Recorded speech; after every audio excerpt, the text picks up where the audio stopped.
The 3x5 by 1 foot box arrived via UPS and was pretty securely packaged and in fair condition, with packing tape along the top fold and staples along each side, which, as anyone who's encountered these before knows, some surrender easier than others. Opening the clamshell box, you find the bicycle to be neatly packed and almost completely assembled with protective wrapping and cardboard.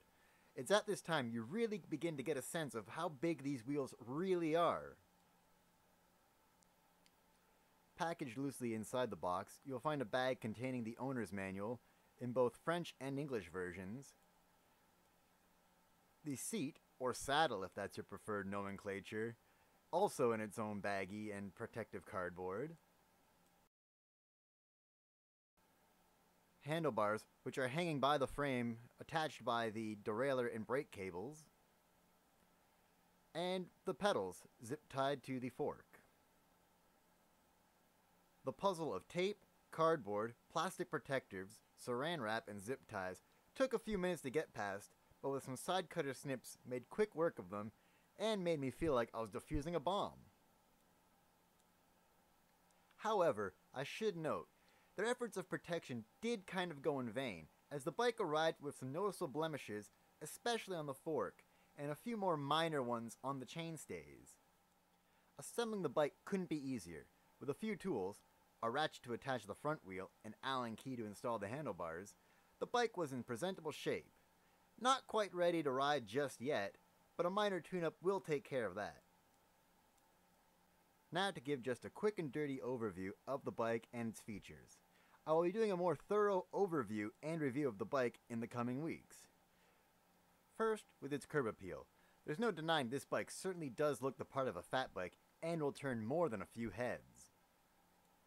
With its color scheme of dark navy blue frame and large, bright, fire engine red rims. I particularly like the graphics. The minimalist look is pretty eye-catching, but that's just my preference because that's a style that I'm really into. Up front, the bike features a twist grip shifter to control the rear derailleur, brake levers, and no front derailleur controls as this is a single chainring bike.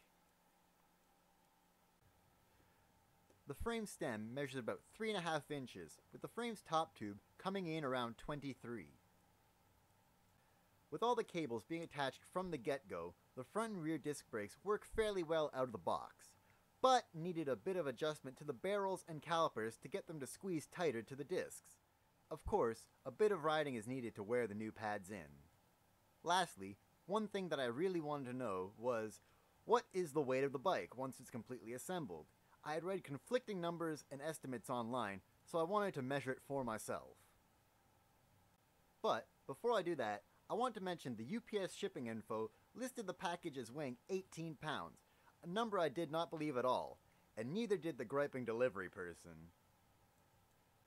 Getting it up on my special custom weighing rig, the number, once it was all settled, was about 22.79 kilograms, or about 50.24 pounds. Which is pretty heavy, even for a fat bike. I hope you found this unboxing helpful, and be sure to check out my upcoming video, featuring a more in-depth look at the bike and impressions of how it rides. Thank you.